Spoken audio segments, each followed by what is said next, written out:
meditating. I was meditating for like an hour. It's kind of crazy, you know. I know not a whole lot of people can do it. Not a whole lot of people. Some people meditate the whole day. I do 1 hour. It's a lot. It's a lot. You get the euphoria. You get the euphoria in it. Let me get this straight.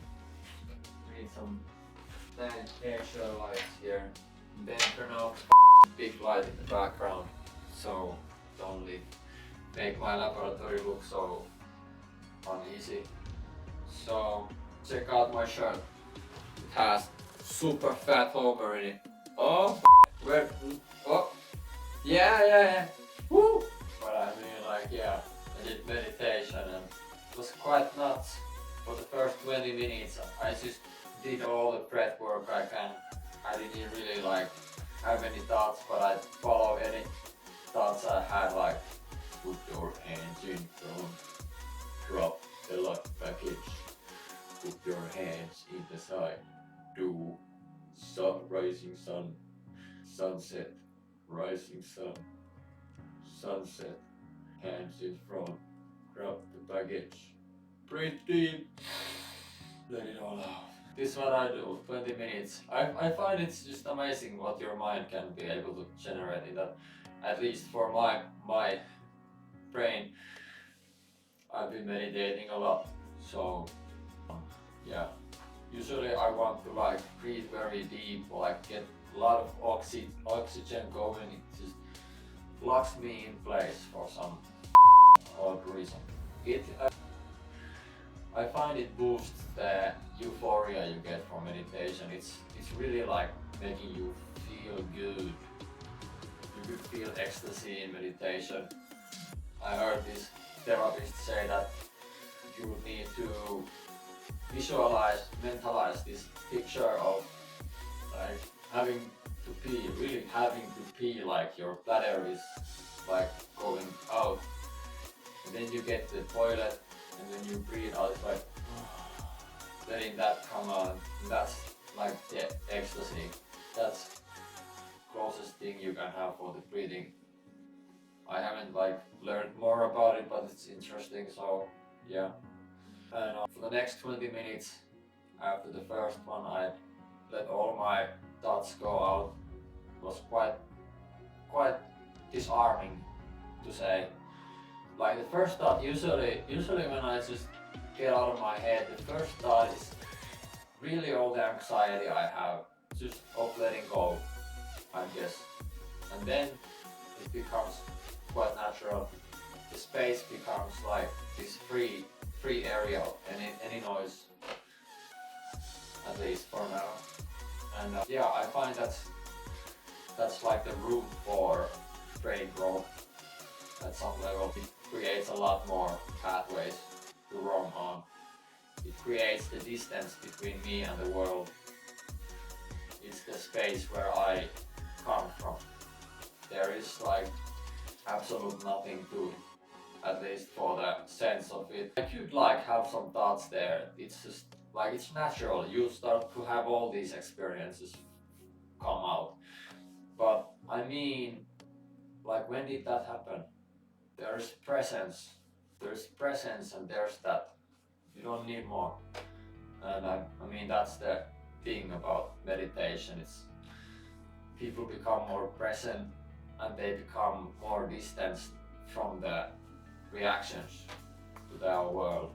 And it's a persisting pathway. It persists for like many weeks or even months after you stop meditating. So it's cool. You get this euphoria, you come back from meditating, you feel like, oh, what a bliss. And you know that this ain't gonna just go away. You know that this stays for more than hours. This bliss, this drug that my brain created, it stays with me unless I stop meditating. After that 20 minutes, I did one more 20 minutes and I would just think about what I want to do today. This day, I have no idea about the weekday, nothing. It's all out there. So I'm guessing my inner world would describe the big day, the Friday, 23rd of March 2026. It's 23rd, but it's Monday, not Friday. So yeah, what I would be getting on this is no gaming. I'm not gonna game today. I feel like that's just too much for my body. I felt very inclined to do as my breathing would go on, to have the crystal picture of what is good for me. And the other thing that I wanted to do was run. I just wanna run, but my shoes are broken. My marathon shoes, they are starting to like tear up. So I will need to fix them, but I haven't had the energy or patience to do so. So yeah, I might just grab another shoes and run still. I feel it's still good. You don't need to have the best shoes when you're just running for the feeling of it, I find. When you get better shoes, you run more faster. That's true. You get more speed. You get these marathon shoes. They have like these plates in between, and they make you like bounce off the ground. At least when they're fresh and new, and that makes almost everyone get better speed. So yeah, but they qualify at marathons nowadays, like because they're so common now. So yeah, might just go running. One another thing I was having there is my HPPD, which is this condition caused by use of psychedelics or other mind-bending substances such as caffeine, alcohol, and whatnot. It could cause this condition. And when I meditate, I usually it just comes harder. It's so apparent. It's like I'm on like some tryptamine. That's the best I can say. So mad. I start to see the whole scene is breathing. It might be very intense also, like these levels of my visuals. It's like breathing, and I've had this condition for over 10 years. And what I had there was I try to breathe against the wind, against the visuals. I breathe so it calms down, and it does. It does, like it does stop for a moment, and I try to just breathe against it, like it's this balance, I find. And it was pretty cool. It was pretty cool. I find I calm down more. It just makes me calm down. I breathe my visual cortex. It's very nice. And I find it's also very stressful trying to calm yourself down always. I find also that doesn't it make sense that when you just do your practices, if you keep them like somehow good for you, it also seems to be that my visuals are also like connected to the thing I'm doing. So if I just keep myself healthy and happy and sleep enough, then I guess I'm good. So just trying to calm yourself down always, just I don't know. I feel like it creates this like level to my being, which is I need to stay calm. If I don't, then this is bad. Well, I guess that's true for some extent. That's why we meditate, at least for some people. But it also creates this tension of just existing, and that's why I find it's quite stressful. Just to try not stress. I think you benefit a lot from intense sports. When you get intense, like moving and this, it creates. You need to be able to also cause like endure stress. That's very healthy. It will like make you live longer. It will make you less stressed about stuff. It will, when you get really good pump, you don't have energy anymore to even think about stress. You're so high of endorphins. So you can't even imagine this. So you go like, fuck this for me. And yeah. So yeah, I wouldn't necessarily like put myself into the position where I'm so grounded. I just listen to my inner voice. I just listen to it, you know. That's all I do. That's my life. I really liked it. I tried it outside. I was like, yeah, this is what I'm gonna do. But then I realized what this is doing to me. This is causing me stress. This is a stressful thing, you know. Just trying to be calm and present. It's too much. I need to like get myself out there and fight. I need to join the fight. I need to like beat something, like get some really hard movements going. I find that's where the easiness resides at. That's where we find the calm.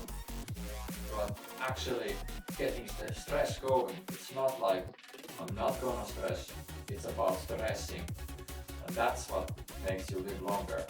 So yeah, try to get some stress on your feet. Today is the perfect day to do so. And if anyone else is thinking like, yeah, I wanna be stressed out because I am, well then I would just tell that the best time for you to stress is 10 a.m. to 12 a.m. That's your time window for getting stressed out. You could even like study. Studying is all good. If you can't run, well, maybe study. Studying is very good. Or puzzle games, that's very bad and naughty.